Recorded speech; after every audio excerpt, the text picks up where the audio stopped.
Well, they haven't selected any jurors today. So right now they're just paring down the group until they get it to a more manageable size. As I said, they're starting out with 180 prospective jurors, so they're going to try to get that down to something more manageable, presumably, and then pick the final jurors out of that.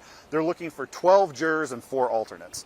Opening statements are supposed to start Thursday, and then after the opening statements, that's when the prosecution begins its case. They begin calling in their witnesses and presenting their criminal case against Ryan Ruth. So Ruth is representing himself.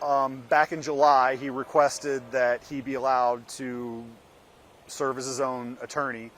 But he still has standby counsel. He has 2 standby attorneys who would previously been his court-appointed public defenders. So those 2 attorneys that have been with the case for months are still in the courtroom. They're not sitting at the table with him, so they're sitting back behind him, and they're available in case he has any kind of legal questions, or I guess in worst case scenario, if he's just unable to continue representing himself, the judge can tap them to step back in and represent him for the rest of the case.